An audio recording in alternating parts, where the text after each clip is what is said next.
السلام عليكم ورحمة الله وبركاته.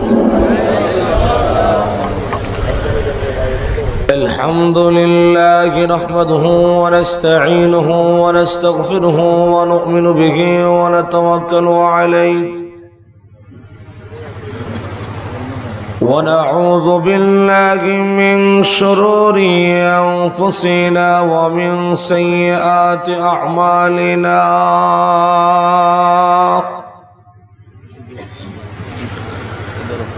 من يهده الله فلا مضل له ومن يضلله فلا هادي له. ونشهد أن لا إله إلا الله وحده لا شريك له. ونشهد أن سيدنا ومولانا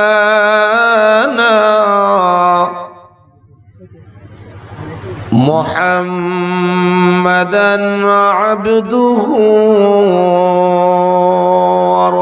ورسوله الذي أرسل إلى الناس كافة بشيرا ونذيرا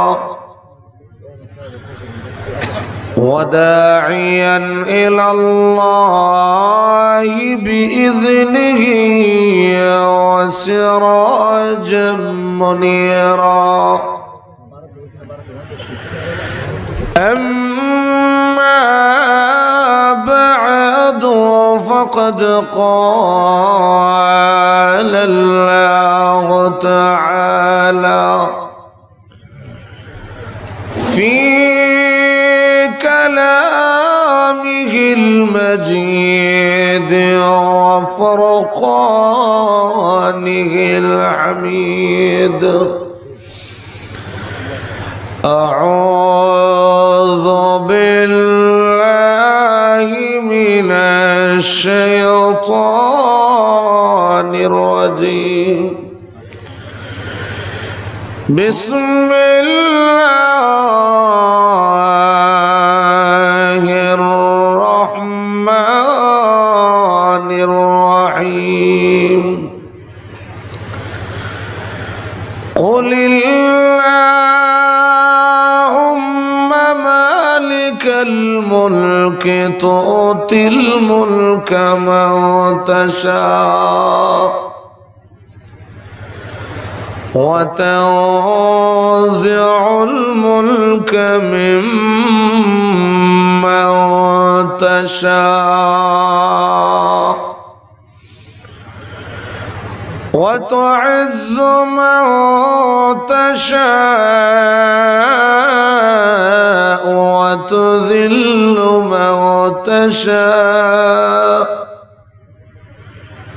بيدك الخير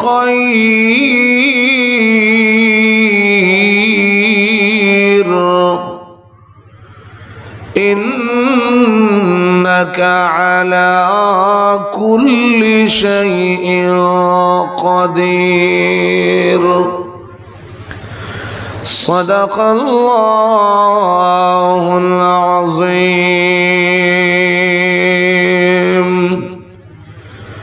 صلى الله على سيدنا ومولانا محمد وعلى آله وأصحابه وسلم.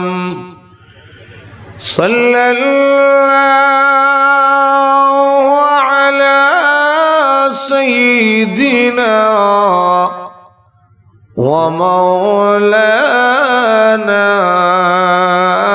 محمد وعلى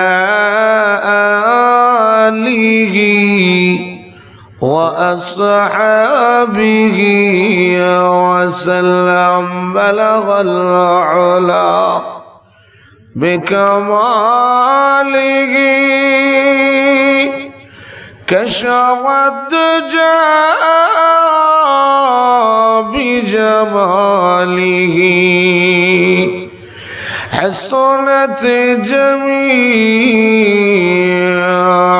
خصاله صلى عليه কোতালির চর মেন্ডাতলা হাজী হোসেন মুন্সি জামি মসজিদের উন্নতি কল্পে আজকের ইসলামী মহাসম্মেলনের অত্যন্ত শ্রদ্ধেভাজন সভাপতি, প্রধান অতিথি, বিশেষ অতিথি সহ মুআজ্জাজ মুকাররম উলামায়ে কেরাম, সমবেত সর্বস্তরের প্রাণপ্রিয় মুসলমান ভাইরা, মহান আল্লাহ রাব্বুল আলামিনের দরবারে অসংখ্য শুকর আদায় করছি, যিনি অত্যন্ত দয়া করে আমাদের সকলকে গভীর রাত পর্যন্ত আজকের মাহফিলে শরীক হওয়ার মতো তৌফিক দান করছেন।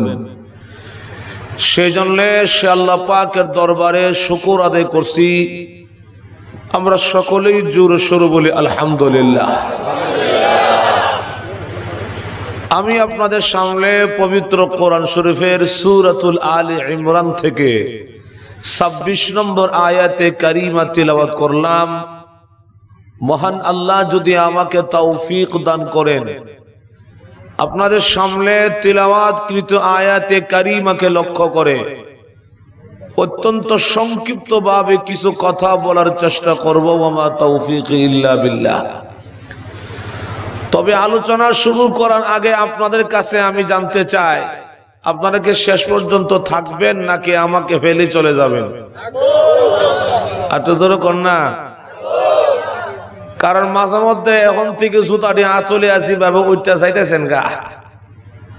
যদি এইভাবে খালি যাইতেই থাকেন তাইলে শেষ পর্যন্ত বক্তা আর মাইকম্যান ছাড়া আর কেউ বাকি থাকবে না।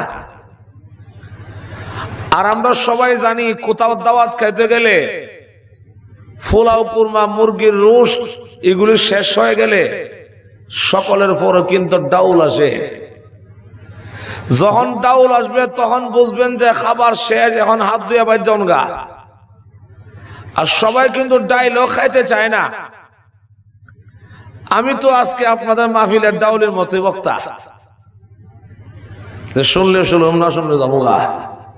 থাকবেন তো নাকি? মনে মনে আবার এই কথা বললেন না যে আজ কেমন আসার্থ না। সংক্ষিপ্ত কথা, মাইকেল চাউন্ডটা সামান্য একটু বাড়াই দেন, অল্প একটু ভিতরে চাউন্ডটা। এখন আসুন যে আয়াতি কারিমা আমি আপনাদের সামনে তিলাওয়াত করলাম, সেই আয়াতের আলোচনা বুঝতে হলে আমরা আগে বুঝতে হবে তার শানে নজুল। যদি আমরা আয়াতি কারিমা নাজিল হওয়ার কারণটা বুঝতে পারি তাহলে আলোচনাটা বোঝা অতি সহজ হবে।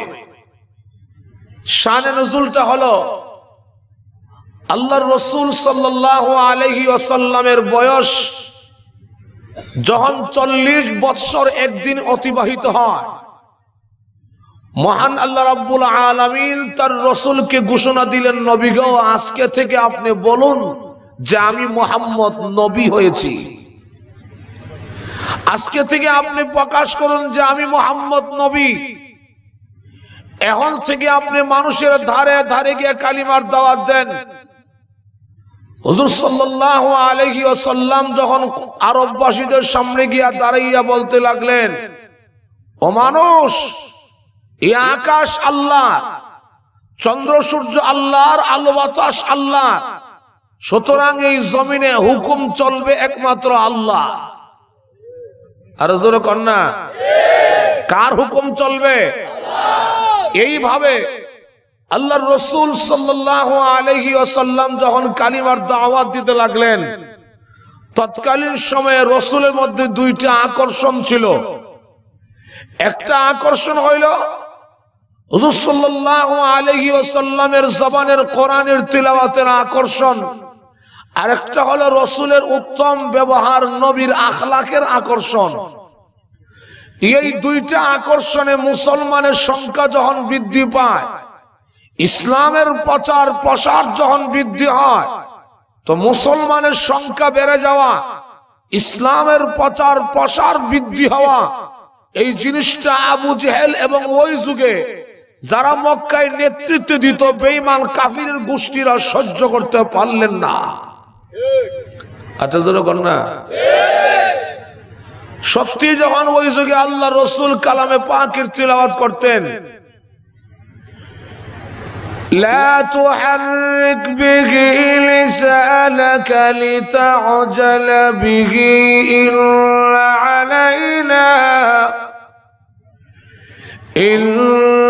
علينا جمعه وقرآنه। এইভাবে কালামে পাকের যখন তিলাওয়াত করতেন, ألم نجعل له عينين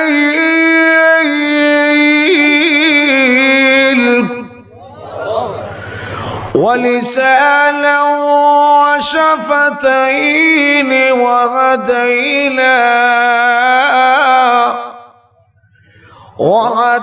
وهديناه النجدين।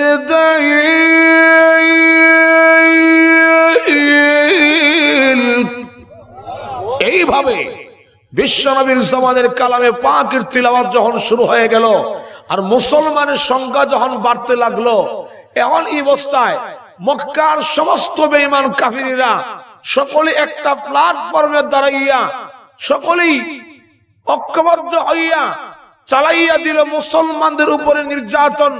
শুরু হয়ে গেল আল্লাহর রসুলের কষ্টের জিন্দেগি। নাউজুবিল্লাহ, জোরে বলুন না। জুলুম কাকে বলে? আল্লাহ রসুল এবং সাহাবাই কেরাম মার খেতে লাগলো, মুসলমানের নির্যাতন ভোগ করতে লাগলো।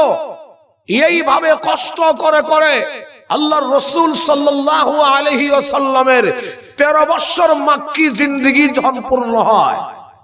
কত বছর? জোরে কন্যা ভাই, কত বছর? 13 বছর পরে আল্লাহ রাব্বুল আলামিন বলেন, ওগো নবীজি, যেই জাতিরা, যে মানুষেরা তাদের নবীর ইজ্জত সম্মান বুঝলো না, ওই জাতির সামনে আমি আল্লাহ আমার রসুলকে আর রাখবো না। সুতরাং আপনি মক্কা ছেড়ে দেন, মদিনা চলে যান, হিজরত করুন, মক্কায় আর থাকতে হবে না। একটু খেয়াল করে দেখেন, যেই নবী আল্লাহর পক্ষে কথা বলে, যেই রসুল ইসলামের পক্ষে কথা বলে, ওই রসুলকে আল্লাহ হুকুম দিল, নবী গো মক্কায় আর থাকতে হবে না, এবার চলে যান মদিনায়। আমার ভাইরা একটু খেয়াল করে দেখেন, যেই নবী আল্লাহর পক্ষে কথা বলে, যেই রসুল ইসলামের পক্ষে কথা বলে, সেই রসুলকে আল্লাহ হুকুম দিল মক্কায় আর থাকতে হবে না, মদিনা চলে যান, এই দেশে আপনি আর থাকার দরকার নাই। আর যারা আল্লাহর দুশমন, যারা নবীর দুশমন, তারা কিন্তু তাদের দেশে পূর্ণ বহাল তবিয়তে আছে। না ওয়াজ কি গুরুস্থানে হচ্ছে নাকি জিন্দার সামনে হচ্ছে? তাহলে কিছু ওয়াজ আপনারাও করেন, খালি আমরা একা ওয়াজও লাগাই দিয়েন না। আবার হয় না, এটা কেমনে, এটা কি যুক্তির বিচার হইল যে দুশমনদেরকে দেশে রাখা দিল, তার রসুলকে দেশ থেকে বিদায় করে দিল? আসলে আল্লাহর বিচার ঠিকই আছে, আমরা বুঝছি উল্টা। যারা কোন ঠিক কিনা? কেন? কোন জাতি যদি গুনার কাজে লিপ্ত হয়ে যায়, কোন মানুষ যদি অন্যায় কাজে লিপ্ত হয়, নাফরমানিতে লিপ্ত হয়, তাহলে মহান আল্লাহ সঙ্গে সঙ্গে কাউকে গজব দিয়া ধ্বংস করে না। জোরে বলেন ঠিক কিনা? রহমানুর রহিম তো আমাদের মতো এত গুসা কিন্তু আল্লাহর নাই। যে গুসা আমাদের শরীরে, এত গুসা যদি আল্লাহর থাকতো, এত রাগ যদি প্রভুর থাকতো, তাইলে আমরা মুসলমানরা যারা রমজান মাসের দিনের বেলা রোজা না রাইখা হোটেল রেস্তোরাঁ বইসা, চার স্টলে বইয়া, গরম বইয়া, আকিস বিড়ি, আবুল বিড়ি খান, রমজানের দিনের বেলায় চা পান খান, ডালে বড়া খান, ফেরেশতারা কোন দিনে গিয়া তারপরে যাত্রী হলে দিল আচ্ছা তোরে কর না। আর ফেরেশতারা ঠিকই রাগান্বিত হইয়া যায়, এর এখন তারপরে মুতাইলা বলে, কিন্তু আল্লাহর রহমত বাধা দিয়ে রাখে, এখন মারিস না, আমার বান্দানি সুযোগ খুঁজে তওবা করে নি ভালো হতে ফিরে আসে। এজন্য আমি আল্লাহ আমার বান্দাকে সুযোগ দিলাম। ঠিক তেমনি ভাবে আল্লাহ রাব্বুল আলামিন বলে, নবী গো, আপনাকে কিছুদিনের জন্য মদিনা পাঠাইয়া মক্কার কাফিরদেরকে আমি আল্লাহ সুযোগ দিলাম।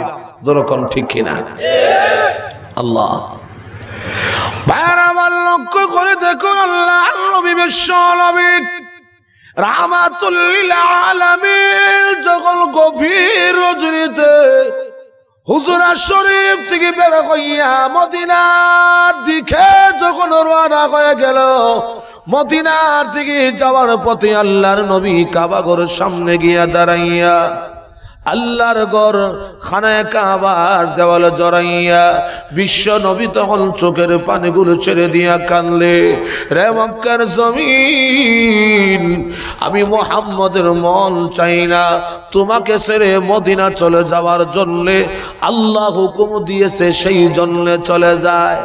কেন মন চাই না? এই দেশে আমি মুহাম্মদের জন্ম, এই দেশে আমার বাবার জন্ম, এমনকি এই জমিনে আল্লাহর ঘর খানায় কাবা দাঁড়িয়ে আছে, ছেড়ে দিয়ে চলে যায়, কিন্তু তোমার বাসিন্দারা আমাকে এই দেশে আর থাকতে দিল না। মনে হয় জিন্দেগিতে কোনোদিন আর মক্কায় ফিরে আসতে পারবো না। আল্লাহর নবী যখন চোখের পানিগুলো ছেড়ে দিয়ে কাঁদলে, আল্লাহ রাব্বুল আলামিন তখন ডেকে ডেকে বলে, নবী গো, না ঘাবড়ায়েন না, কাঁদলেন না, এই যাওয়া শের যাওয়া নয়, আমি আল্লাহ কিছুদিনের জন্য আপনাকে মদিনার দিকে পাঠাইয়া মক্কার কাফিরদেরকে আমি আল্লাহ সুযোগ দিলাম, দিল দিলাম, আমি আল্লাহ ওয়াদা দিলাম গো, অল্প দিনের ভিতরে এই মক্কা বিজয় করাইয়া ইসলামকে প্রতিষ্ঠিত করে বিশ্ব নবীর গলায় বিজয়ী মালা পরাইয়া আমি মহান আল্লাহ আমার নবীরে মক্কায় ফিরাইয়া আনব। আচ্ছা কন্যা নবী গো, অল্প দিনের জন্য আপনি মদিনা যান, আমি ওয়াদা করছি আপনার সাথে এই মক্কা বিজয়ী করাইয়া সমস্ত বাতিল মতবাদকে ধ্বংস করাইয়া ইসলামকে প্রতিষ্ঠিত করাইয়া আমার নবীর গলায় বিজয়ী মালা পরাইয়া আমি আল্লাহ আমার রাসূলকে আবার মক্কায় নিয়ে আসবো। সুবহানাল্লাহ, জোরে বলুন না। এবার দেখুন, লক্ষ্য করে, রাসূল কিন্তু চলে গেলেন মদিনায়, মক্কায় আর নাই, মদিনা চলে গেল।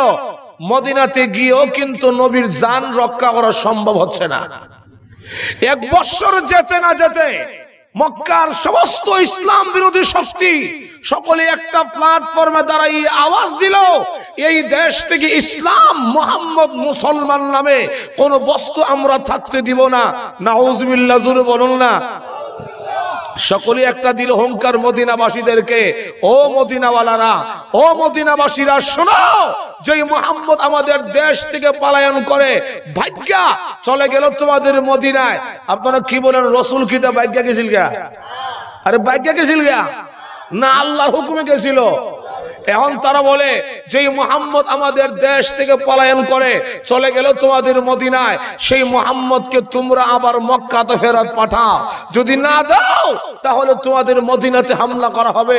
আমার ভাইয়েরা, আবু জেহেল এবং মক্কার ওই যুগের কাফিরদের বক্তব্য শুনলে বোঝা যায় যে ওই যুগে মক্কা আর মদিনা এইগুলির আল্লাহ আবু জেহেলরে লিখে দিয়েছে। কি কর, ঘুমাই গেছেন গা? সজাগ আছেন তো? এই মুহূর্তে বোঝা যায় যে জুলুম অত্যাচার যা করতারা তোমার লিখে দিলাম। দেখেন না, আমাদের এই সমাজে কিছু কিছু ইসলাম বিদ্বেষীর বক্তব্য শুনলে বোঝা যায় যে আমরা হুজুর রইলাম এই দেশের বাদাম না। জোরে কোন ঠিক কিনা? আরো জোরে কোন না। হেরো ভাষণ দিল, মুহাম্মদ কে ফেরত পাঠাও। সঙ্গে সঙ্গে মদিনার কাবিলে আউসের সর্দার, রাসূলের প্রিয় সাহাবী হযরত সাদ ইবনে মুআয রাদিয়াল্লাহু আনহু, তিনি পাল্টা হুঙ্কার দিয়ে বলে, রে আবু জেহেল, শোনো, এত মোটা গলা ভাষণ দিও না। মুসলমানরা কোনদিন বেঈমান কাফিরদের হুঙ্কারকে ভয় করে না। জোরে কোন ঠিক কিনা? তিনি বলে, আমরা মদিনাবাসীরা, এদেশের মুসলমানেরা জেনে শুনে বুঝেই নবীর মদিনায় জায়গা দিছি। তোমরা যে আমরা কিতা করবা এটা বুঝছো, নবীর মদিনা আনছি। সুতরাং আল্লাহ রসুল যদি নিজের ইচ্ছাতে মদিনা থেকে মক্কায় না যায়, আর কোনদিন রসুলকে মক্কায় ফেরত দেওয়া হবে না। তোমরা পারলে জোর করে নিও। হেরাকো ঠিক আছে, মক্কার কাফিরের গোষ্ঠীরা ঠিক আছে, যদি ফেরত না দাও তাহলে পারলে তোমরা আমাদের হামলা সামাল দিও। মক্কার ইসলাম বিরোধীরা সমস্ত শক্তি প্রয়োগ করে অস্ত্র সাজে সজ্জিত হইয়া বিভিন্ন দেশ থেকে আরো লাঠিয়াল বাড়া করে আনছে। দেখবেন আমাদের দেশে যখন গ্রামে গ্রামে ঝগড়া শুরু হয়, বিভিন্ন গ্রাম থেকে আমরা লাইট টল বাড়া করে আনি। আরে জোর কোনো ঠিক নেই যে আমাদের পক্ষে মার করবা, তোমাদেরকে টাকা দেওয়া হবে। এর লাইট টল বাড়া করছে যে আমরা পক্ষে মারু আইও, মদিনা গিয়া মুহাম্মদ রে শেষ করে লইতাম। নাউজুবিল্লাহ, জোর কন্যা। আমার ভাইয়েরা সকলেই রওনা হয়ে গেল মদিনার দিকে। মক্কা থেকে মদিনার দূরত্ব 250 মাইল রাস্তা, 250 মাইল দূরত্ব রাস্তা মক্কা থেকে মদিনা। তারা পায়ে হেঁটে রওনা হয়ে গেল। যেতে যেতে আর মাত্র 80 মাইল জায়গা বাকি আছে।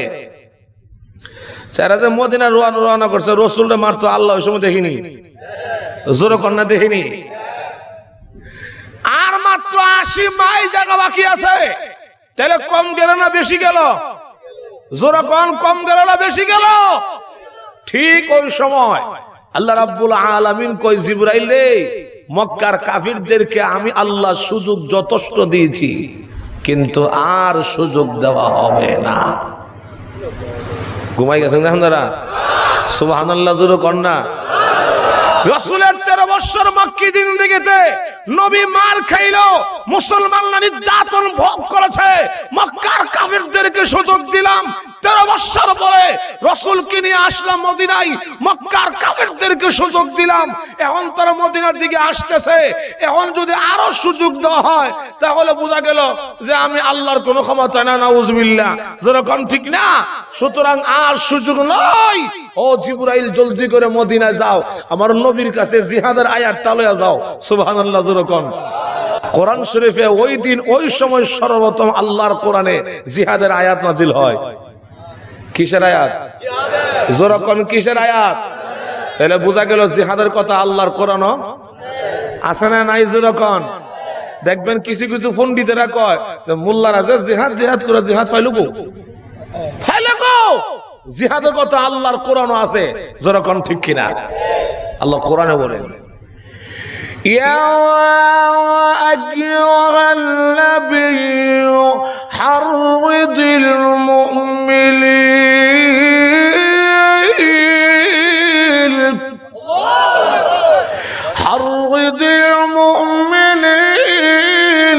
আলাল কিতাল।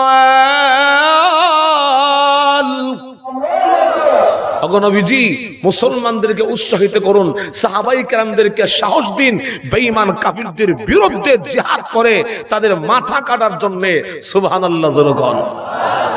আল্লাহ হুকুম দিল, যেই সমস্ত কাফিরের গোষ্ঠীরা মদিনার দিকে আসতেছে মক্কা থেকে আমার রাসূলকে মারার জন্য, একটা কাফের যেন মাথা লইয়া মক্কায় না আসতে পারে।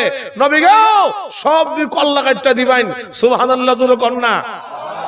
এবার বলেন, দিন প্রতিষ্ঠার জন্য, ইসলাম প্রতিষ্ঠার জন্য বেঈমান কাফিরদের বিরুদ্ধে জিহাদ, এই হুকুমটা রাসূলকে কে দিয়েছে? জোরে বলেন, কে দিয়েছে?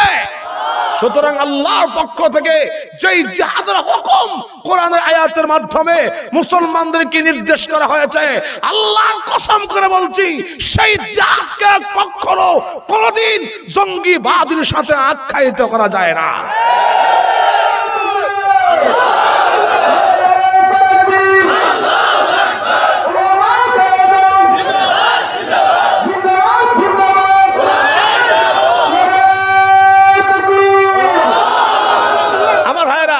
জিহাদ আর জঙ্গি, এটা আসমান এবং জমিন ব্যবধান, বুঝতে হবে।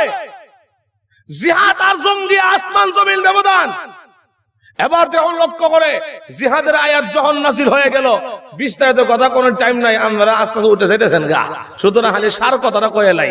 এবার যখন লক্ষ্য করে জিহাদের আয়াত যখন নাযিল হয়ে গেল, হুজুর সাল্লাল্লাহু আলাইহি সাল্লাম সমস্ত সাহাবায়ে কেরামদেরকে নিয়ে একটা পরামর্শ বসলেন, এই মুহূর্তে কি করা যায়।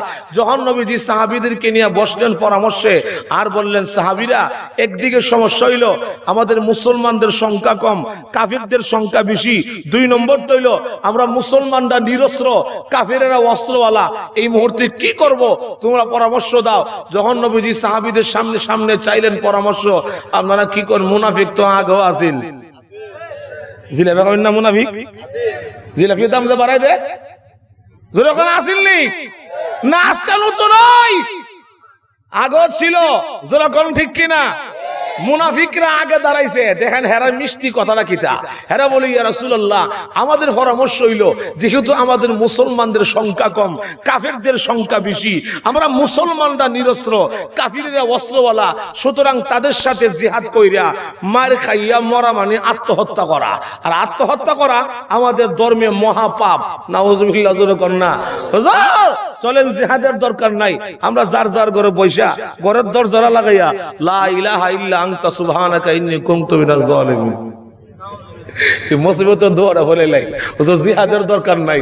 আল্লাহর রাসূল তখন মুস্কি মুস্কি হাসে আর মনে মনে কয়, হে দি মুনাফিক রে, হে দি মুনাফিক।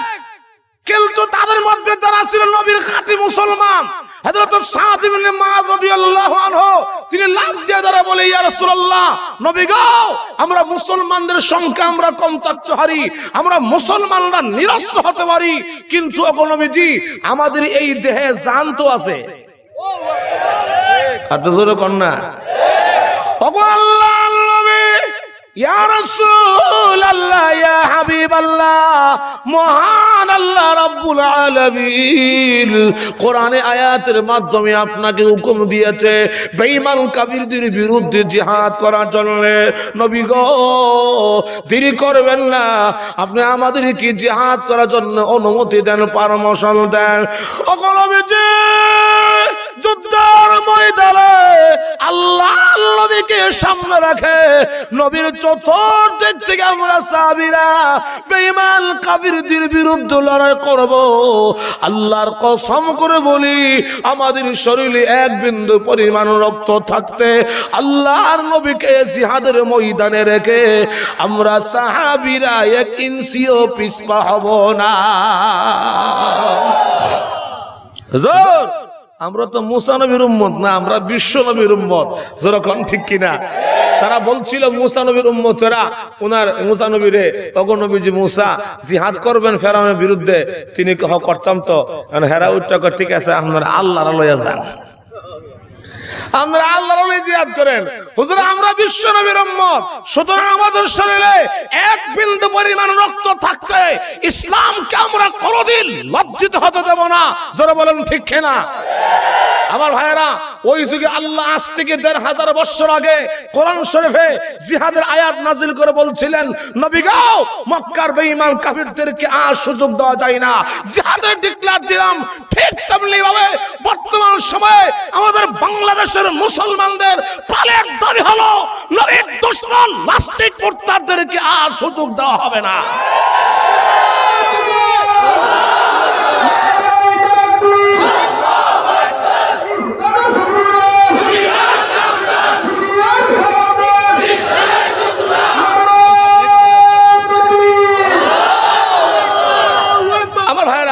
এবার যখন লক্ষ্য করে সাহাবীদের এই সুন্দর বক্তব্য শুনে আল্লাহ রাসূল সাল্লাল্লাহু আলাইহি সাল্লাম তখন বলে, সাহাবীরা, তাই যদি হয় তাহলে তোমরা জিহাদ করবা কোন সিস্টেমে?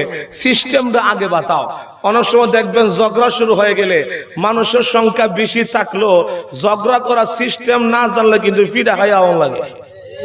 যেরকম ঠিক নেই, সাহাবীদের মধ্যে একজন মুরব্বী সাহাবী ছিল, ওনার নামটা হইল হযরত সালমান ফারসি রাদিয়াল্লাহু আনহু। তিনি ছিল সাহাবীদের মধ্যে সবচেয়ে বয়স্ক মুরব্বী সাহাবী। এই সাহাবীটাকে বলি, ইয়া রাসূলুল্লাহ, হুজুর আমার একটা যুক্তি যদি আপনি শুনেন আর কি। কও কিতা? হুজুর আমার যুক্তি রইল, মক্কার কাফেররা যে রাস্তা দিয়ে ঢুকবে মদিনায়, এই রাস্তার মাথায় অর্থাৎ মদিনার সীমান্ত এলাকায়, মদিনার বর্ডার এলাকায় আমরা লম্বা করে একটা খাল করে ফেলি, যাতে করে মক্কার দুশমনরা খালটা পার হইয়া আমাদের মদিনার ভিতরে ঢুইকা আমরা মুসলমানদেরকে আক্রমণ না করতে পারে। আল্লাহ না করুক যদি আপনাদের এই কোতালির সর গ্রামে ঝগড়া শুরু হয়, দক্ষিণ পাড়া উত্তর পাড়া, আর যদি এই দুই মহল্লার মাঝখানে লম্বা একটা খাল থাকে, তাহলে কিন্তু খালটা পার হইয়া ইফার থেকে ওই পার গিয়া মার করা কঠিন। কন্যা যারা খাল পার হইয়া আয় চলিব, যখন খালও গিয়া নামবো, হেরা উঠে কেবল নামছে রে ইহানে কবর দে, যেরকম ঠিক কিনা? এই সাহাবীকে হুজুর আমরা একটা খাল করে লাই। আল্লাহ রাসূল সাল্লাল্লাহু আলাইহি ওয়াসাল্লাম এই সাহাবীর পরামর্শে রাসূল তখন সিদ্ধান্ত রায় দিল, ঠিক আছে খাল করো। কিন্তু খালটা কতটুক লম্বা? 4 মাইল লম্বা, 10 হাত গভীর, 15 হাত প্রশস্ত, এবং 10 জন করে সাহাবী গ্রুপ বানাতে হলো। এমন কি এক গ্রুপে বিশ্বনবীর নামও লেখা হয়ে গেছে, রাসূল নিজ মাটি কাটার কাজে অংশগ্রহণ করবেন।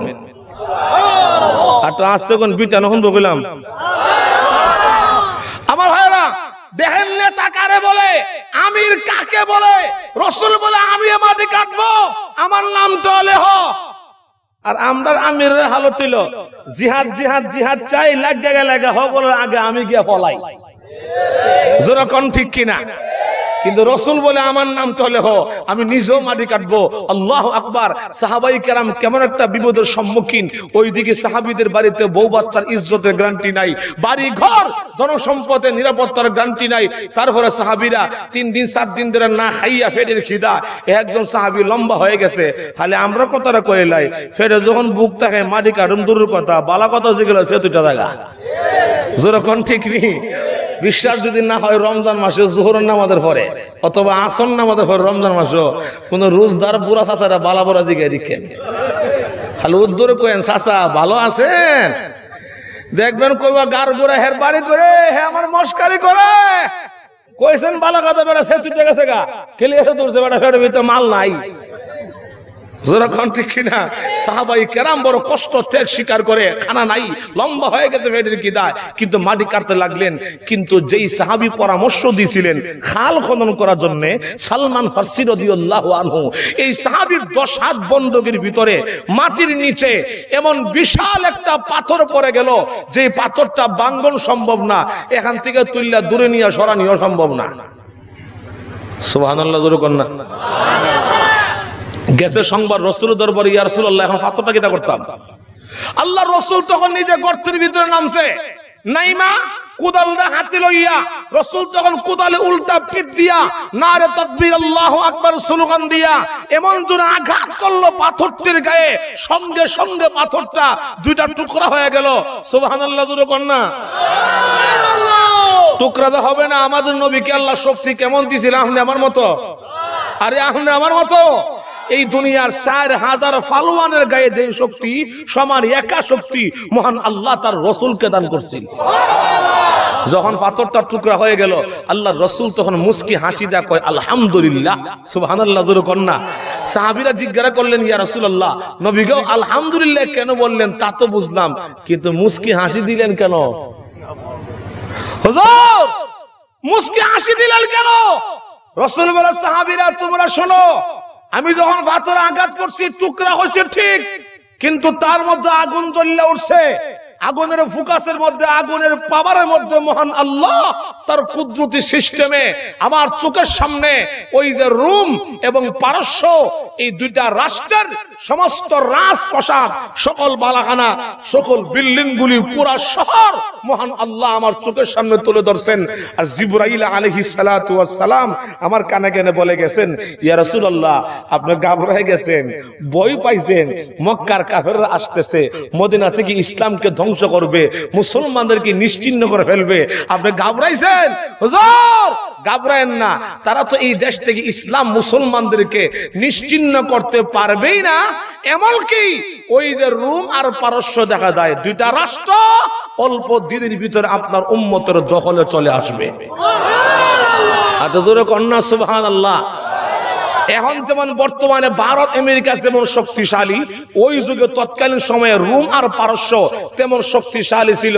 রাসূলকে এই জন্য মুস্কি হাসি দিলাম, কিন্তু আসল ঘটনা হইল এই সংবাদরা যে রোম আর পারস্য মুসলমানদের দখলে চলে আসবে, এই খবরটা যখন গিয়া পৌঁছলো মুনাফিকদের কানে। কাদের কানে? হেরা অট্ট হাসি হাসতে লাগলো, সাহাবীদেরকে মস্কারি করতে লাগলো, মুসলমানদেরকে টিটকারি মস্কারি উপহাস করতে লাগলো। মুসলমানদেরকে দেখলি বলে, কেউ শুনছ কিসে নবীর কথা? ফের খাওন নাই, ভাত তুলছে, ফিট গুড়া কাহন নাই, সেরা কাহর, দুশ্মন প্রতিরোধ করা ক্ষমতা নাই, ডরে খাল করতেছে। ফলাই তো খালের তলে, মক্কা কাফেরের ডরে, আবার খালের তলে বইয়া স্বপ্নে দেখে কোথায় রোম আর পারস্য আর কোথায় মদিনা। স্বপ্নে দেখে রোম আর পারস্য নাকি ওনার উম্মতের দখলে চলে আসবে। ঘুমাই গেছেন গা? নাউজুবিল্লাহ, শুরু কর না। উপহাস করতে লাগলো। আচ্ছা, এখন যদি আমি আপনারা এই ওয়াজ বই একটা বাস্তব ওয়াজ করে যাই, ওয়াজটা বেশি জুতিত না। ওয়াজটা করলে ওয়াজটা হইল যে ভাইয়ের আমার, আজকে সারা বিশ্বে মুসলমানরা লাঞ্ছিত, সারা বিশ্বে আজকে মুসলমানরা নির্যাতিত, কিন্তু সেই দিন বেশি দূরে নয়, এই বাংলাদেশ সহ এই ভারত আমেরিকা ব্রিটেন জাপান চীন সহ সারা বিশ্বে একদিন ইসলাম প্রতিষ্ঠিত হবে, মুসলমানরা রাজত্ব কায়েম করবে ইনশাআল্লাহ। কে বলেন ঠিক কিনা?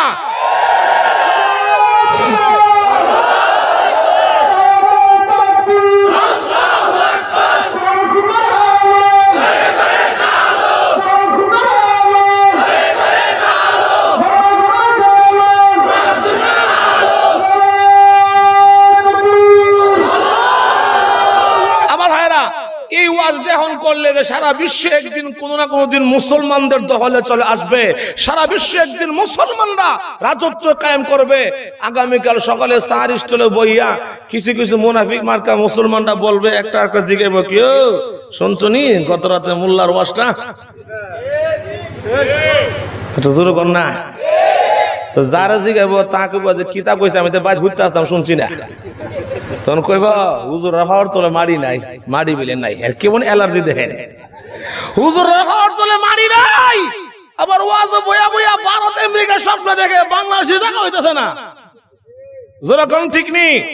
ঠিক তেমনি ভাবে ওই যুগের মুনাফিকেরা যখন রাসূলকে উপহাস করতে লাগলো, সাহাবীদেরকে মস্কারি করতে লাগলো, ঠিক ওই সময় মহান আল্লাহ তার রাসূলকে সান্ত্বনা দেওয়ার জন্য, সাহাবীদেরকে সান্ত্বনা দেওয়ার জন্য, মুনাফিকদের অট্টহাসির দাঁত ভাঙ্গা জবাব দেওয়ার জন্য আজকে যে আয়াতে কারিমা তিলাওয়াত করলাম, সূরাতুল আলে ইমরানের 26 নং আয়াত আল্লাহ নাজিল করে নবীরে আল্লাহ সান্ত্বনা দিল, সাহাবীদেরকে আল্লাহ সান্ত্বনা দিল। সুবহানাল্লাহ, জোরে কোন। এই হলো এই আয়াতে কারিমা নাজিল হওয়ার কারণ।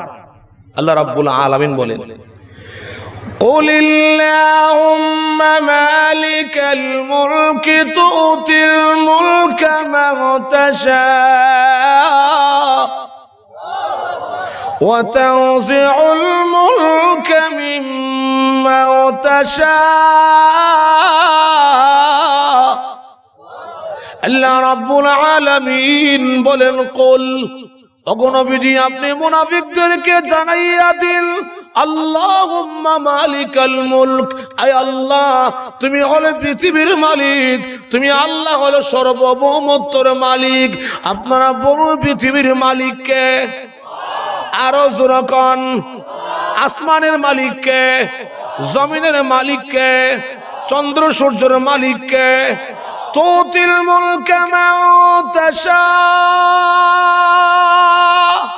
তোমার যাকে ইচ্ছা হয় তাকে তুমি আল্লাহ রাষ্ট্রীয় ক্ষমতা দান করো। ওয়া তানজিউল মুলকা মিম্মান তাশা, তোমার যাকে ইচ্ছা না হয় তার কাছ থেকে তুমি আল্লাহ রাষ্ট্রীয় ক্ষমতা ছিনাইয়া আনো। জোরে বলেন ঠিক কিনা? আরো জোরে কোন। রাষ্ট্রীয় ক্ষমতা, দেশের ক্ষমতা কাউকে দেওয়া, কারো কাছ থেকে ছিনাইয়া আনা, এই শক্তিটা একমাত্র কার হাতে? আরো জোরে কন্যা। কিন্তু আল্লাহ এমন একজন কারিগর, যাকে আল্লাহ ক্ষমতা দেয়, যাকে আল্লাহ রাষ্ট্রীয় ক্ষমতা দান করে, দেশের জনগণের মাধ্যমে জনগণের দিলটা তার দিকে ঘুরাইয়া বেশি করে সিল মারাইয়া, সিল মারো ভাই সিল মারো, অমুক মার্কা সিল মারো, জোরে বলুন ঠিক নি, বেশি করে সিল মারাইয়া ফুলের মালা পরাইয়া আল্লাহ মানুষকে রাষ্ট্রীয় ক্ষমতা দান করে। কিন্তু ক্ষমতা পাইয়া জুলুম যদি কেউ করে, অবাব যদি কেউ করে, মানুষ অধিকার যদি কেউ নষ্ট করে ফেলে, আল্লাহ তখন তাকে নামাইয়া আনে। কিন্তু এমনে না, ওই জনগণের মাধ্যমে জুতা দিয়া বাইরাইয়া। আরো জোরে কোন? জুতার বাড়িয়া জুতার মালা আজকে নতুন না পুরান? কথা কয় না, নতুন না পুরান? নমরুদ ধরে বাইরেছে না? আরে নমরুদ ধরে বাইরেছে না? নমরুদ ইব্রাহিম নবীর কাছে গিয়া কই, ইব্রাহিম তোমার সঙ্গে কোনো দেন দেওয়া যুদ্ধ নাই, যুদ্ধ তোমার আল্লাহর সাথে। নাউজুবিল্লাহ, যুরকন তোমার আল্লাহরে জিগাও আমার সাথে শুধু যুদ্ধ কোন দিন করবে, কোন জায়গায় করবে, কতটার সময় করবে, দিন তারিখটা আজকে ঠিকঠাক হয়ে যাক। ইব্রাহিম নবীকে আপনি কোন দিন পারবেন, কোন দিন আপনার সুবিধা হয় আল্লাহর সাথে যুদ্ধ করতে, এই দিনে যুদ্ধ হইব। মনে করেন আগামী শুক্রবার বা শনিবার সকাল 8 ঘটিকায় নরসিংদী স্টেডিয়াম মাঠে, আর না হয় ঢাকা ফলটন ময়দানে সকাল 8টার সময় নমরুদ্দার যুদ্ধ আল্লাহর সাথে। আর তো জোরে কর না, আরো জোরে বলুন। হে নির্দিষ্ট দিনে, নির্দিষ্ট তারিখে, নির্দিষ্ট জায়গায়, নির্দিষ্ট সময়ের আগে তার সমস্ত সৈন্য লইয়া ওই মাঠে গিয়ে হাজির হয়ে গেল, আল্লাহর সাথে যুদ্ধ করবে। কার সাথে? জোরে কর না, কার সাথে? ইব্রাহিম নবী মনে মনে কই তামসারা দিক গাইগা, গজব তো আইব 100% কোনো সন্দেহ নাই, গজবটা আইব কোনো সন্দেহ নাই। কিন্তু গজবটা কোন দিক দিয়ে আইব, হেরা কেমনে মরবো, এই দৃশ্যটা একটু আমার দেখা দরকার আছে। ইব্রাহিম পয়গম্বর যখন মাঠে গিয়া হাজির হয়ে গেল, নমরুদ তখন কয়, ইব্রাহিম কই তোমার আল্লাহ সৈন্য, আমি তো রেডি। রাগ আইতাছে, তারা ওরা করিস না, রাগ আইতাছে। এই কথা কইয়া ইব্রাহিম নবী আল্লাহরে জিগে, আল্লাহ তুমি ওখানে বইরিছো, হেদি সৈন্য চায়, রাগ আইতাছে। যে কইছে আইতাছে, এমনি দেখা যায় আকাশ পথে উইরা, কোন পথে? কোন পথে জোরে কোন? আকাশ পথে উইরা আল্লাহর একদল ব্যাটালিয়ন বাহিনী আইতাছে, যার নাম হলো মশা। সুবহানাল্লাহ, জোরে কোন না। আল্লাহর বাহিনী কেডা? কোন পাগলা ঘোড়ার দরকার লাগছে? পাগলা হাতি, যুদ্ধের কামান, রাইফেল, পিস্তল, মশা। বন করে শোনা বন্ধুর গানটা টান্দা, ওই মাডো ঢুকিয়া নমরুদ্দার একটা সৈন্যের একটা করে মশা দে, একটা করে ইনজেকশন। সুবহানাল্লাহ, যেরকম একটা সৈন্যরা মারতে 2টা মশার দরকার হয় না, আর একটা মশারও 2 কামড় লাগায় না, একটা দিলে হাই অ্যান্টিবায়োটিক, জায়গা দিয়ে যথেষ্ট। দুনিয়াতে দেখবেন কোন সাহসী সৈন্য থাকলে একমাত্র মশা আছে, যেরকম ঠিক কিনা? এখন তো কত দামি দামি কোয়েল বেরিয়েছে, 15 টাকা, 10 টাকা, 12 টাকা, 8 টাকা, 5 টাকা দামের কোয়েলও আছে। যত দামি কোয়েলটা ধরে ঘুমাইবেন, মশা যাইব দূরের কথা, হে আরো কোয়েলে বয়াবে দুমা খার ফাঁকলারা। যেরকম ঠিক নি? আরো জোরে বলুন ঠিক কিনা? হে বুঝাইছে এই কথা, দুমা খাইতে খাইতে আমার অভ্যাস হয়ে গেছে গা। এখন সমস্ত সৈন্য শেষ হয়ে গেল, আর মাত্র একটা মশা বাকি, হইলে ল্যাংরা। আমি কি তা করতাম, আমি তো করে কামড় দিই না, আমার তো পাও ল্যাংরা। এটা গিয়া দূর দিয়ে ঢুকছে এশিয়ান হাইওয়ে রুট, বিশ্ব রুট, বিশ্ব রুট। চিনছেন তো বিশ্ব রুটটা? চিনছেন না? চিনছেন তো বিশ্ব রুটটা? হ্যাঁ, লাগাটা ঢুকছে, দুইকা একটা দূর দিকে আড়ে গেছে মাথার মজকে। কিন্তু আপনারা বলেন, নমরুদ্দার নাকের ভিতর দিয়ে কি মশা ঢুকছে? হ্যাঁ, জোরে কর না, ওই যারা করে না, কোনটা কই ইতস্ত করতে পারতেছে না, ঢুকছে না, আল্লাহ ঢুকাইছে। জোরে বলেন ঠিক কিনা? কেন? মানুষের নাকের ভিতর দিয়া মশা মাছি ঢুকার কোন সিস্টেম নাই, যদিও রাস্তা 2টা আছে, ঢুকার রাস্তা আল্লাহ বন্ধ করে দিছে। এটা কেমনে? যদি মশা মাসে আমরা নাকদা ঢুকতে চাই, প্রথম গিয়া এই আডকে বা জ্বালা খেত, জ্বালা আড়ি ছিলেন তো, ধান খেত ছিলেন তো, যদি জ্বালা আড়ি পার হইয়া যা, সামনে আছে জিগার গাছের আড়া, ঠিক নেই? কাঁঠাল গাছের আঠা ফেসফুস লাগিয়া ঠ্যাং ঠুং বাইঙ্গা জাকা দিয়ে কেকের ঢুকছে না, আল্লাহ ঢুকাইছে। যেরকম ঠিক কিনা? এবার দেখুন, লক্ষ্য করে, একজন নবীর সাথে বিয়াদবি করার কারণে, মহান আল্লাহর বিধানকে লঙ্ঘন করার কারণে আল্লাহ দুষ্ট নমরুদকে জীবনের শেষ বেলায় ল্যাংরা মশা নাকদা ঢুকাইয়া জুতা দিয়ে বাইরিয়া আল্লাহ নমরুদদের দুনিয়া থেকে বিদায় করছেন। যেরকম ঠিক কিনা? এটা তো হাজার হাজার বছর আগের কথা, বর্তমান কাছের কথাটা কয়ে লাই। বুশার নাম শুনছেন নি? বিলাসী খেদা আছিল। আরে শুনছেন তো? বান্দর মতো চেহারা ছিল, দিছিল আল্লাহ আমেরিকার ক্ষমতা, কিন্তু ক্ষমতা পাইয়া নিরহ আফগানিস্তান, ইরাক এই দুইটা রাষ্ট্রের মুসলমানদের রক্তের সাথে বেঈমানি করার কারণে, মুসলিম মা বোনদের ইজ্জতকে লুণ্ঠন করার কারণে আল্লাহ দেখা দিয়েছে ক্ষমতা শেষ বেলায় ইরাকের জমিনে সাংবাদিকের জুতামারা করে আল্লাহ বুশকে ক্ষমতাচ্যুত করেছেন। জোরে বলেন ঠিক কিনা? আরো জোরে কোন ঠিক কিনা? এটা পৃথিবীর ইতিহাস। নেই সময় ফুলের মালা, নামার সময় সুতার মালা। জোরে কোন ঠিক কিনা? আমার ভাইয়েরা, এবার দেখুন, লক্ষ্য করে, আল্লাহ রাসূল, আল্লাহ রাব্বুল আলামিন কয়, নবী গো মুনাফিকদেরকে জানায় দেন ক্ষমতা কারে দেবো কারে নামে আনম, এটা আমি আল্লাহর ইচ্ছা। মুনাফিকরা হাসবার কোনো কারণ নাই। মনে আছেন আপনারা সাহাবীরা যে খাল করতেছে না, ভুলে গেছেন গা? সাহাবাই কেরাম খাল কুরা কাজ তো সম্পূর্ণ হইলই না, মক্কার কাফেররা এসে হাজির হয়ে গেল। দুদিকে উত্তপ্ত লড়াই, দুদিকে উত্তপ্ত লড়াই। আল্লাহর রাসূল এবং সাহাবাই কেরাম এত পেরেশান হয়ে গেল, আল্লাহ কি করে এই যুদ্ধে ইসলামকে জিন্দা করা যায়। আমার ভাইয়েরা, কাফেরদের মধ্যে একটা কাফির ছিল যার নামটা হইল আমির ইবনে আব্দুহুদ, যে এমন যোদ্ধা বাহাদুর ছিল যে নিজেই একা 1000 লোকের সাথে মোকাবেলা করতে পারে। সে করলো কি, একটা গোড়ার মধ্যে সর হইয়া সাহাবীরা যে খাল করছে হেরারে প্রতিরোধ করতো, এক লাফ দিয়ে খাল পার হয়ে গেছে। নাউজুবিল্লাহ, জোরে কর না। খাল পার হইয়া মুসলমানদের বেরিবি দুটিকে সিল্লি দিল। কোথায়? মুসলমানেরা, তোমাদের নবী ওয়াজ করছে তোমরা নাকি যুদ্ধে মারা গেলে শহীদ হও, আর শহীদ হয়ে গেলে জান্নাত পাও। তো আচ্ছা, জোরে কর না, আরো জোরে বলুন না। মস্কারি করলো না? আল্লাহ রসুল তখন বলে, সাহাবীরা তোমাদের মধ্যে কোন ফালোয়ান বীর শ্রেষ্ঠ আছো, এই দুষ্ট কাফের আমির ইবনে আব্দুহুদকে খতম করবা। এই কথাটা বলার সাথে সাথে হযরত আলী রাদিয়াল্লাহু আনহু লাফ দিয়ে দাঁড়ায় গেল। আর তো জোরে কর না। ওগো আল্লাহর নবী, ইয়া রাসূলুল্লাহ, ইয়া হাবিবাল্লাহ, ওগো নবীজি আমাকে অনুমতি দেন, আমি আলী তার মোকাবেলা করব, তার সাথে লড়াই করব। আল্লাহর নবী তখন ডেকে ডেকে বলে, আলী রে, লাভ দিয়া যে দাঁড়াইয়া গেলে চিনুনি জানুনি সে কোন বাহাদুর? আমির ইবনে আব্দুহুদ তার নাম, যিনি যে একা 1000 লোকের সাথে মোকাবেলা করতে পারে। তুমি আলী কি তার সাথে পারবা নাকি? তুমি আলী কি তার সাথে পারবা নাকি? হযরত আলী ডেকে ডেকে বলে, নবী গো, মহান আল্লাহর রহমত যদি আমি আলীর উপরে থাকে, আপনি নবী যদি আমার জন্য দোয়া করেন গো, আমির ইবনে আব্দুহুদের মোকাবেলায় 1000 সৈন্যের প্রয়োজন হবে না। আমিরকে ধ্বংস করার জন্য আমি আলী একাই যথেষ্ট হবে। আল্লাহর নবী তখন ডেকে ডেকে বলে, আলী রে,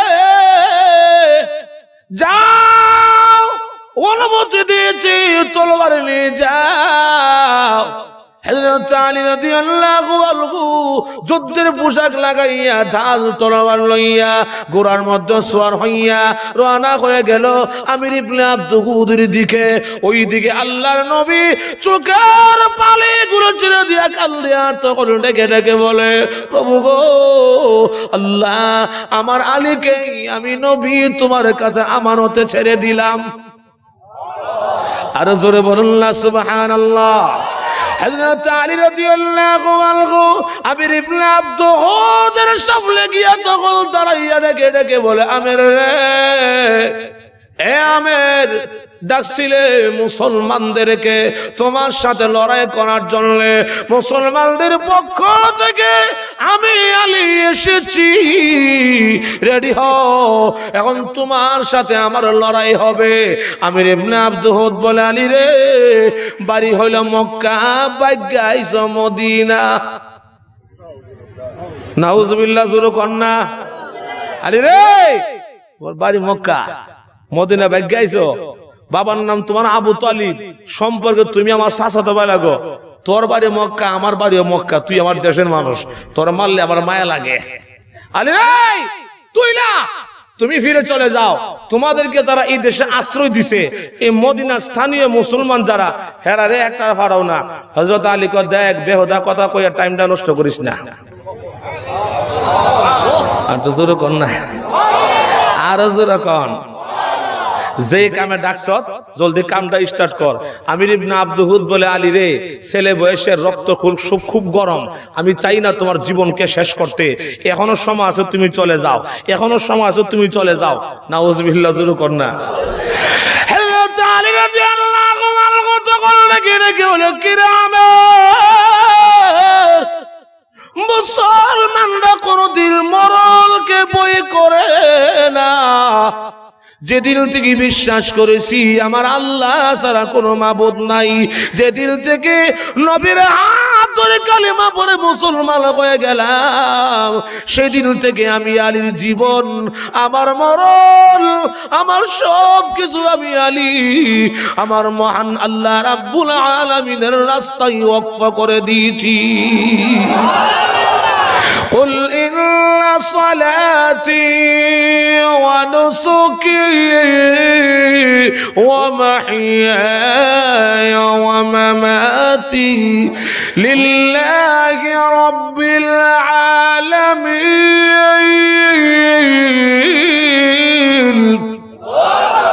নিশ্চয় আমার নামাজ, আমার কুরবানি, আমার হায়াত, আমার মওত ওই আল্লাহর হাতে, রব্বিল আলামিন, যিনি সারা জগতের প্রতিপালক। সুবহানাল্লাহ জোরে কর না। হযরত আলী বলে আমের আমার হায়াত মৃত্যু সম্পূর্ণ আল্লাহর হাতে, তোমার কোন টেনশন নাই, জলদি করে রেডি হও।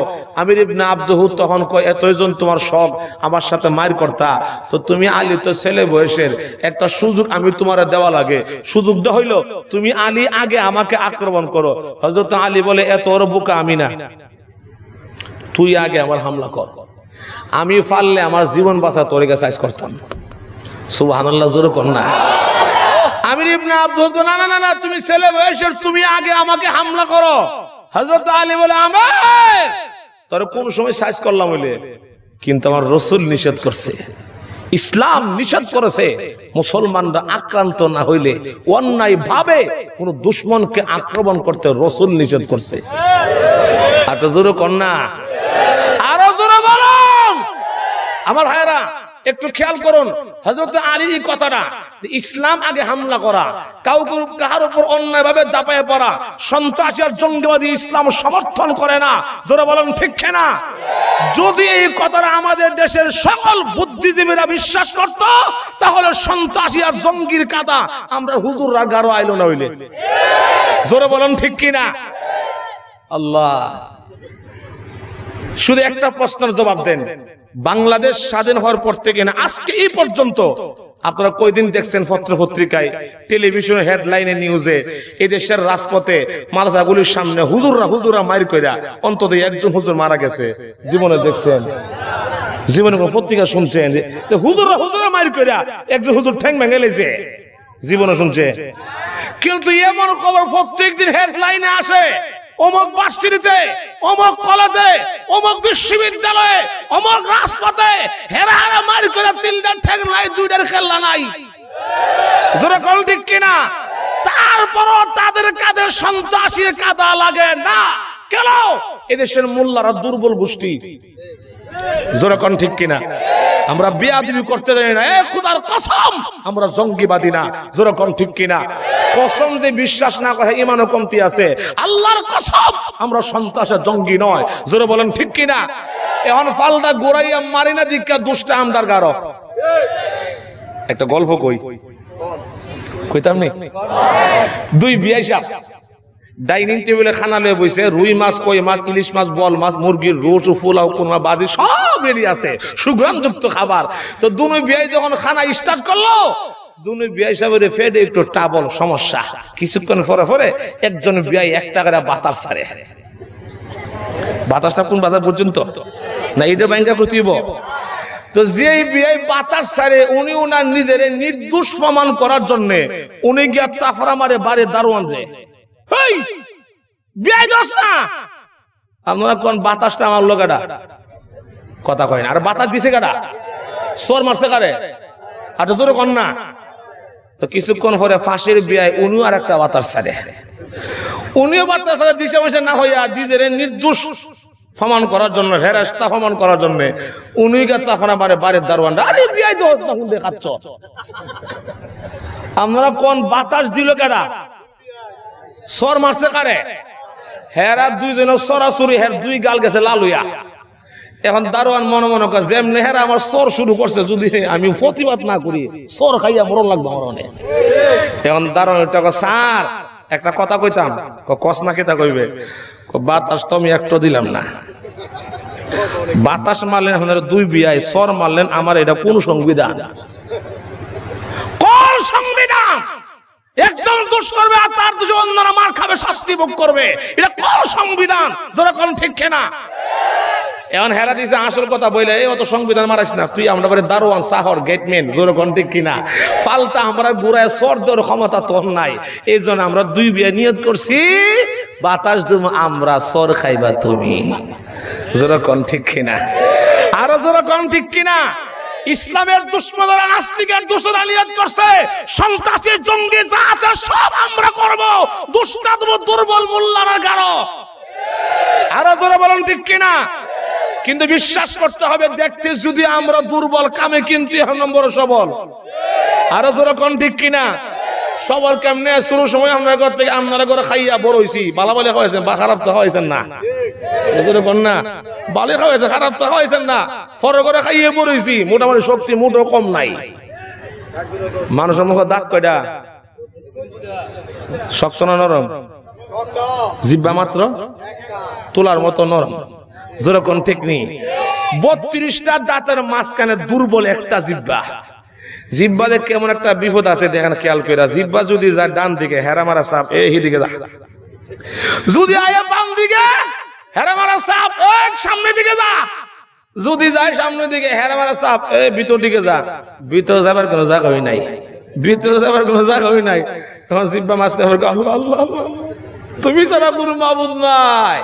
হেরা আমার গ্রাউ করে লেছে, কিন্তু দেখা যায় দাঁত যদিও 32টা শক্তিশালী, ফাতর মতো শক্ত, জিব্বা মাত্র একটা দুর্বল তুলার মতো নরম, কিন্তু একটা মানুষের মৃত্যুর আগে দাঁত একটা একটা করে ভেঙে পড়া যায়, দুর্বল জিব্বা কিন্তু ভেঙে পড়ে না। জোরে বলেন ঠিক কিনা?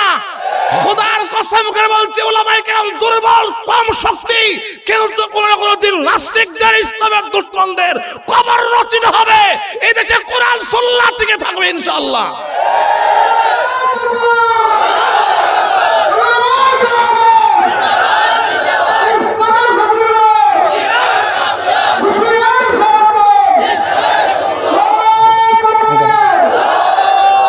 আমার ভাইরা মন আসেনি আলীর কথাটা? আরে আলীর কথাটা মন আসেনি না? ভুলে গেছেন গা? হযরত আলী কো, তুই যদি আমার কুস্তা করস, বেড়া হলে একটা গুতা দোস না, একটা গুতা দিয়া দেখ, কমন দানে কমন আল্লাহ চাইলো। আমির ইবনে আব্দুহুদ কো, ঠিক আছে ঠিক আছে, পারলে তুমি হামলা সামলাইও। দুজন কিন্তু গোড়ার উপরে, দুজন গোড়ার উপরে, গোড়ার খুরের আগাতে ধুলাবালি উঠতেছে, অন্ধকার হয়ে গেল। হঠাৎ করে আমির ইবনে আব্দুহুদ তার তলোয়ার উপর দিকে উঠাইয়া নারে তাকবীর আল্লাহু আকবার স্লোগান দিয়া, হ্যাঁ, আমির ইবনে আব্দুহুদ তার তলোয়ার উপর দিকে উঠাইয়া দিল একটা আঘাত হযরত আলীর মাথা বরাবর। আলী রাদিয়াল্লাহু আনহু নিজের জান রক্ষা করার জন্য সামনের দিকে ঢাল ধরল, হযরত আলীর ঢাল ভেঙে দুই টুকরা হয়ে গেল। ওনার মাথার মধ্যে আঘাত লাগলো, মাথার পাগড়ি পেঁচ কেটে, টুপিটা কেটে, চামড়ার ভিতরে তলোয়ার ঢুকে গেল, রক্তে আলীর চেহারা লাল হয়ে গেল। হযরত আলী রাদিয়াল্লাহু আনহু রক্তের ফোঁটার দিকে তাকাইয়া মুস্কি হাসি দিয়া কয়, আমের দৌড় কইলাম দিও না। এত জোরে কর না, ঘুমাই গেছেন গা তো, সুবহানাল্লাহর আওয়াজ নাই। আরো জোরে কর সুবহানাল্লাহ। আমের এতক্ষণ পর্যন্ত চলছিল শয়তানের বাগের হামলা, আর এখন চলবে আল্লাহর বাগের হামলা। হযরত আলী রাদিয়াল্লাহু আনহু তলোয়ার উপর দিকে উঠাইয়া নারে তাকবীর আল্লাহু আল্লাহু আকবার স্লোগান দিয়া ঈমানের শক্তি অর্জন করে এমন জোরে আঘাত করলো আমির ইবনে আব্দুহুদের মাথা বরাবর। আমের সামনের দিকে ঢাল ধরলো, তার ঢাল ভেঙে দুই টুকরা হয়ে গেছে। তলোয়ার ধরেছে, তলোয়ার ভেঙে দুই টুকরা হয়ে গেল। তার মাথার মাঝখানে আঘাত লাগলো, মাথা কেটে, গলা কেটে, বুক কেটে, পেট কেটে লাকড়ির মতো সিলি হয়ে গেল। এত জোরে বলুন না সুবহানাল্লাহ।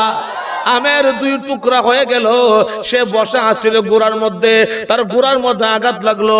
আল্লাহু আকবার, তার ঘোড়া মাঝখান দিয়ে দুই টুকরা হয়ে গেল। সুবহানাল্লাহ, জোরে বলুন না। হযরত আলী ঘোড়া থেকে লাফ দিয়ে জমিনে পড়ে গেল। আমের ধ্বংস হলো, তার ঘোড়া দুই টুকরা হয়ে গিয়েছে। এমনকি হযরত আলীর তলোয়ারে আসার পর্যন্ত মাটির নিচে ঢুকে গিয়েছে।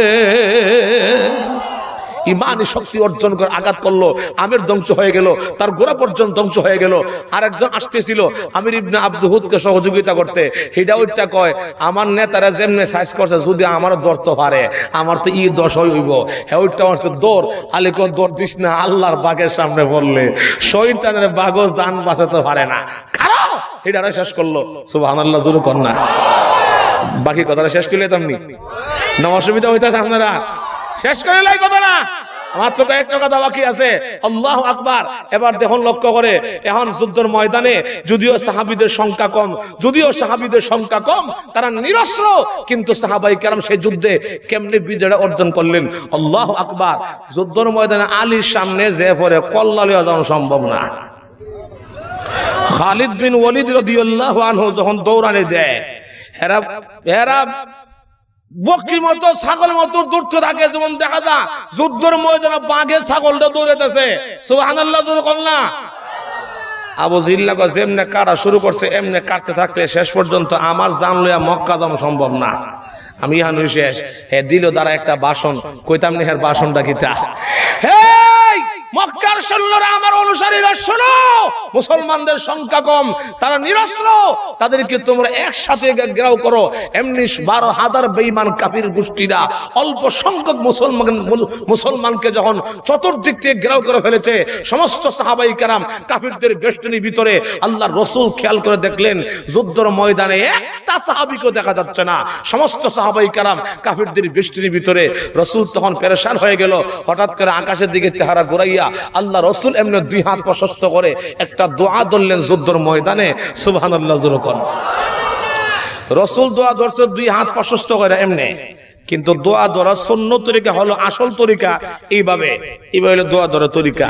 যিনি দোয়া ধরবে তার দুই হাতের তালুর মাঝখানে আংশিক ফাঁক থাকবে, দুই হাতের তালু থাকবে আকাশ বরাবর এবং দুই হাত থাকবে সিনা বরাবর। এমনি দোয়া ধরার তরিকা।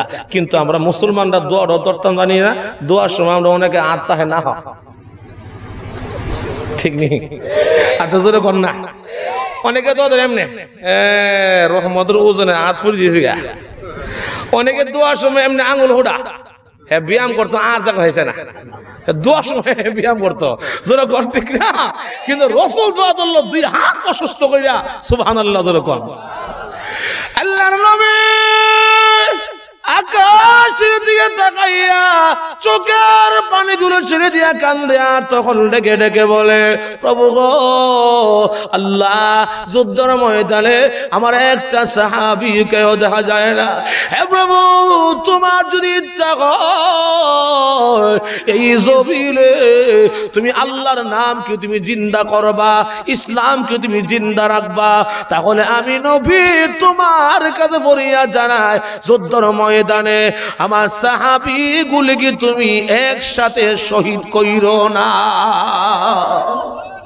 আল্লাহ, আমার সাহাবীরা দুনিয়াতে জিন্দা থাকলে এই জমিনে তুমি আল্লাহর নামও জিন্দা থাকবো, আর এরা বিদায় হয়ে গেলে এই লোকগুলি ছাড়া দুনিয়াতে আর কেউ নাই। আল্লাহ তোমার নাম স্মরণ করবে, এখন তোমার ইচ্ছার পরে। সুবহানাল্লাহ, জোরে কর না। আল্লাহর নবী যখন চোখের পানিগুলো ছেড়ে দিয়া কাঁদতে আছে, আল্লাহ রাব্বুল আলামিন তখন ডেকে ডেকে ডেকে বলে নবী গো না কাঁদেন না, শুধু মক্কার বেঈমান কাফির গোষ্ঠীরা কেন, তামাম দুনিয়ার সকল বেঈমান কাফির যদি আপনি নবীর বিরুদ্ধে হয়ে যায় তবু কিছুই করতে পারবে না। কেন জানেন লিখো, আমি আল্লাহ আপনি নবী এবং মুসলমানদের 24 ঘন্টার পাহারাদার। يا أيها النبي حسبك الله لمن اتبعك من المؤمنين।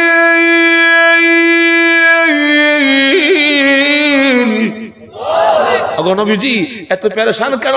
মুসলমানদের জন্য আমি আল্লাহর সাহায্য যথেষ্ট। সুবহানাল্লাহ জোরে কোন। নাসরুম মিনাল্লাহ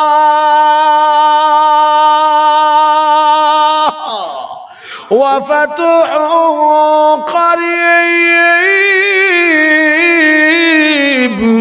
ওয়া বাশশিরিল মুমিনিন।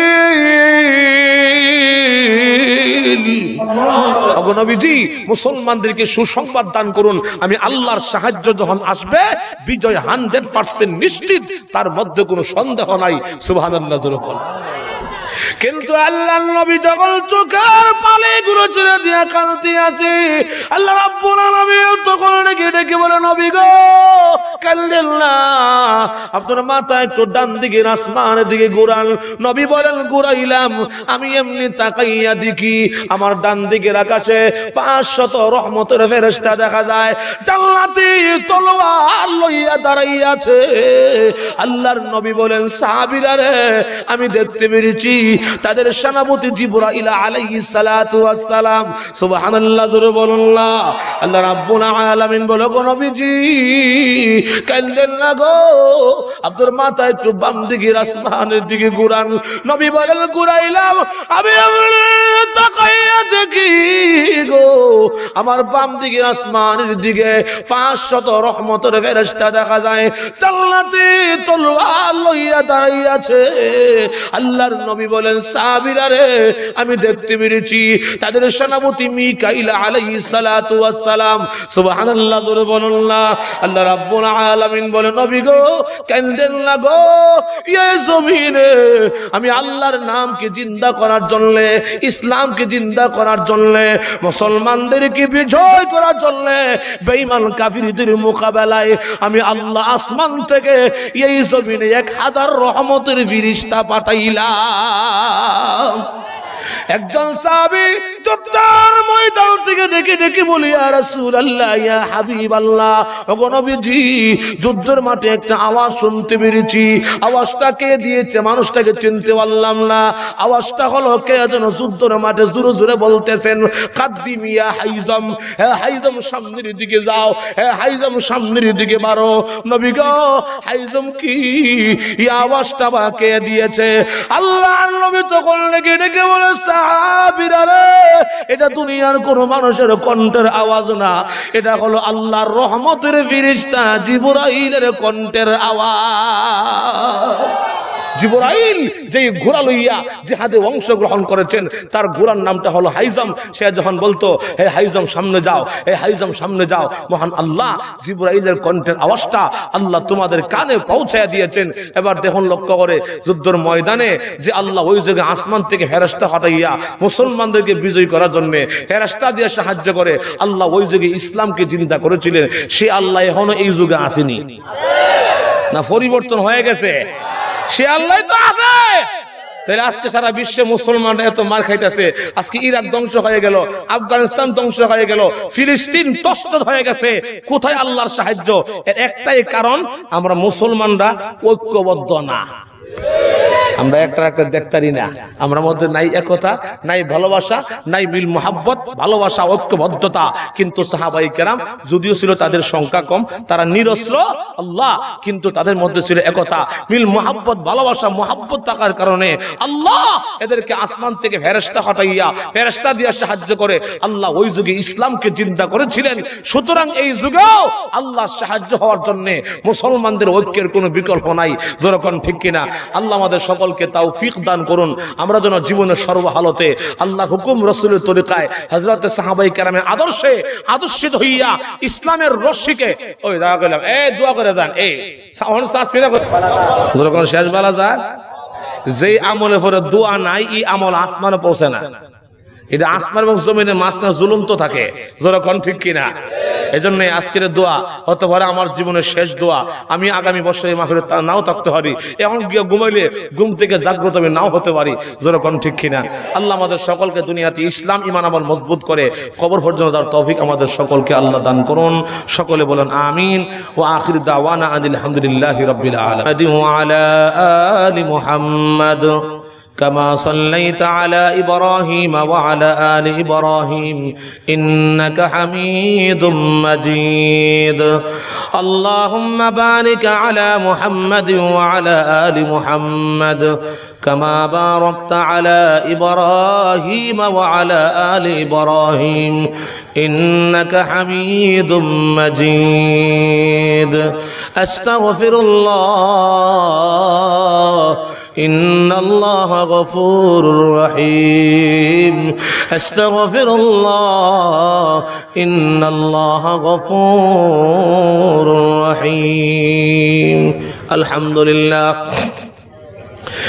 ربنا ظلمنا أنفسنا وإن لم تغفر لنا وترحمنا لنكونن من الخاسرين ربنا آتنا في الدنيا حسنة وفي الآخرة حسنة وقنا عذاب النار ربنا لا تزغ قلوبنا بعد إذ هديتنا وهب لنا من لدنك رحمة إنك أنت الوهاب اللهم اغفر لنا ولوالدينا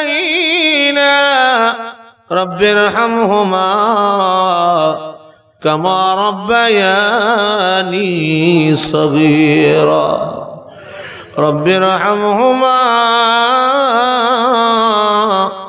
كما ربياني صغيرا رب العالمين সারা জীবনের গুনার উপর লজ্জিত আর শর্মিন্দা হইয়া আল্লাহ পাহাড় পরিমাণ গুনার বোঝা মাথায় লইয়া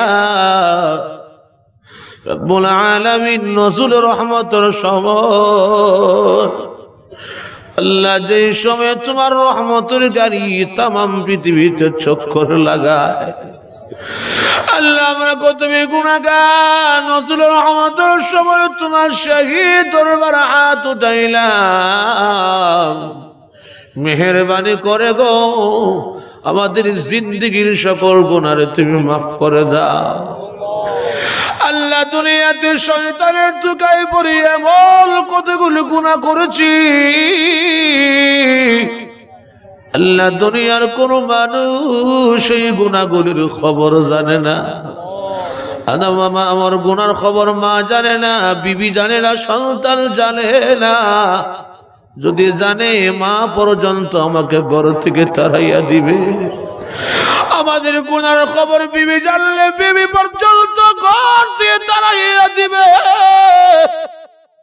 আল্লাহ গুনাহ মাকে হাত লইয়া তোমার শহীদ দরবারে হাত উঠাইলাম মেহেরবানি করে গো আমাদের জিন্দেগীর সকল গুনাহ মাফ করে দাও রব্বুল আলামিন আল্লাহ আমরা যেদিন পৃথিবীর জমিন থেকে বিদায় হয়ে যাব সেদিন আমাদেরকে চারজনে কাঁধে লইয়া মুর্দার কাঠে শুয়াইয়া সাদা মার্কেটিং প্যাকেটিং করে আতর গোলাপ ছিটাইয়া জানাজার নামাজটুকু পড়াইয়া অন্ধকার কবরে যেদিন আমাদেরকে রেখে দেওয়া হবে আল্লাহ তুমি মেহেরবানি করে সেদিন আমাদের সকল আর কবর তুমি জান্নাতের বাগান বানাইয়া দিও রব্বুল আলামিন তুমি আমাদের পক্ষ হতে লাখো কোটি দরুদ আর সালাম সোনার মদিনা পৌঁছায় দাও আল্লাহ আমাদের সকলকে সোনার মক্কা মদিনা বারবার জিয়ারত করার মতো তৌফিক দাও রব্বুল আলামিন তোমার যে সমস্ত মায়ার বান্দারা টাকা দিয়া পয়সা দিয়া বুদ্ধি দিয়া শ্রম দিয়া আল্লাহ চতুর্মুখী সাহায্য সহযোগিতা করে আজকের বিশাল ইসলামী মহাসম্মেলন আয়োজন যারা করেছেন আল্লাহ তুমি মেহেরবানি করে ওই সমস্ত ভাইদেরকে তুমি দ্বীনের মুজাহিদ কোরআনের খাদেম বানাইয়া দাও রব্বুল আলামিন আজকের মাহফিল তুমি কবুল করো একে ওসিলা করে এলাকার মাটির নিচে যত মুসলমান পৃথিবীর জমিন থেকে বিদায় হইয়া অন্ধকার কবর শুইয়া আমাদের হাতের দিকে মুখের দিকে তাকিয়েছেন আল্লাহ তুমি মেহেরবানি করে আজকের মাহফিলকে ওসিলা করে সকল মুর্দেগানদের কবর তুমি জান্নাতের বাগান বানাইয়া দাও রব্বুল আলামিন আমরা যারা হাত উঠাইলাম জানি না কার জানি মা নাই কার জানি আব্বা নাই আল্লাহ মার কথা বলতে পারি না যেদিন আমরা দুনিয়াতে আসবো মা রক্তাক্ত হইয়া গলা কাটা মুরগির মতো যখন চটপট করে আমরা মার কোলে যাই লাঠি মেরে দুনিয়াতে আসলাম মা রক্তাক্ত হইয়া জমির উপরে চোখের পানি গুলো ছেড়ে দিয়া কান্দে মা কেমন রক্তাক্ত হয় যুদ্ধের মাটি যদি কেউ আহত হয়ে যায় আহত সৈন্যের শরীর থেকে যেই পরিমাণ রক্ত ভাঙ্গে এমন রক্তাক্ত হইয়া মা যখন জমিনে পড়ে গড়ায় গড়ায় কান্দে আর সন্তান কান্দে সন্তানের কান্নার আওয়াজ তো তখন মার কানে গিয়ে বদলো এমনি মা চোখে চক্ষু খুলিয়া রক্ত মাখা দুইটা হাত তখন বিছাইয়া দেয় আর ডেকে ডেকে বলে তোমরা কারা গো আর দেরি কইরো না দাও আমার সন্তানকে তোমরা আমার কোলে দাও আল্লাহ ওই মা যাদের বিদায় হইয়া কবর ঘুমিয়েছে আল্লাহ গো সন্তান হইয়া তোমার দরবারে হাত উঠাইছে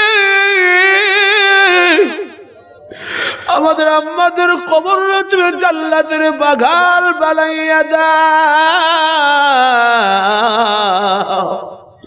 আব্বা যাদের নাই গো আব্বার কবর তুমি জান্নাতের বাগান বানাইয়া দাও যাদের আব্বা আম্মা জীবিত আছেন হায়াত বাড়াইয়া দাও প্রাণ খুলে মাতা পিতার খেদমত করার মতো তৌফিক দাও রব্বুল আলামিন আল্লাহ তুমি এই এলাকার মুরব্বীদেরকে হায়াত বাড়াইয়া দাও আল্লাহ মুরব্বীদেরকে তুমি আবু বকর সিদ্দিকের সাথী বানাইয়া দাও আল্লাহ যুবক ভাইদেরকে নামাজি দিলদার বানাইয়া দাও মা বোনদেরকে পর্দানিশিনা আবেদা সালেহা মুমিনা বানাইয়া দাও রব্বুল আলামিন বিশেষ করে তুমি আমাদের সন্তানগুলিকে হক্কানে হাফেজ আলেম বানাইয়া দাও এমন সন্তান দুনিয়াতে রেখে দেওয়ার মতো তৌফিক দাও আমরা দুনিয়া থেকে বিদায় হয়ে গেলে আমাদের সন্তানেরা আমাদের কবরের পাশে গিয়া দাঁড়াইয়া তাদের দুই হাত তুলে আল্লাহ তোমার দরবারে আমাদের জন্য মাগফিরাতের দোয়া করতে পারে রব্বুল আমিন আজকের মাহফিলে থেকে তুমি তাকাইয়া দেখো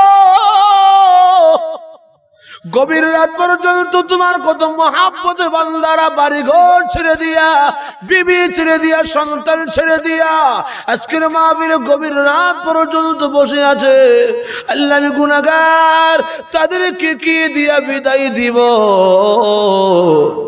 আমি গুনাহগার তাদের জন্য তোমার কাছে ফরিয়াদ জানাই মুসাফির অবস্থায় আল্লাহ তাদেরকে তুমি ওলি না বানাইয়া বাড়িতে নিও না তুমি যদি মাফ না করো আল্লাহ বন্দারে বলো তোমার বান্দা যাবে কার কাছে খেলাই খেলাই দিল কাটাইলাম আল্লাহ ববের জিন্দিগি বুঝিয়া শুনিয়া নাহি করলাম বন্দেগি। রব্বুল আলামিন তুমি আমাদের সকলের জিন্দেগির গুনাহ মাফ করে দাও। আল্লাহ অনেক রোগী আছেন, দোয়া চেয়েছেন, রোগও তোমার, রোগীও তোমার। আল্লাহ তুমি তো সকল ডাক্তারের ডাক্তার। আল্লাহ তুমি মেহেরবানি করে সকল রোগীদেরকে শিফা দান করে দাও। রব্বুল আলামিন তোমার কত বান্দারা কত দিক থেকে দোয়ার ধরে কষ্ট করেছেন, যে যে নিয়ত দোয়া চাইছেন প্রত্যেকের মনের আশা নেক বাসনা তুমি পূর্ণ করে দাও।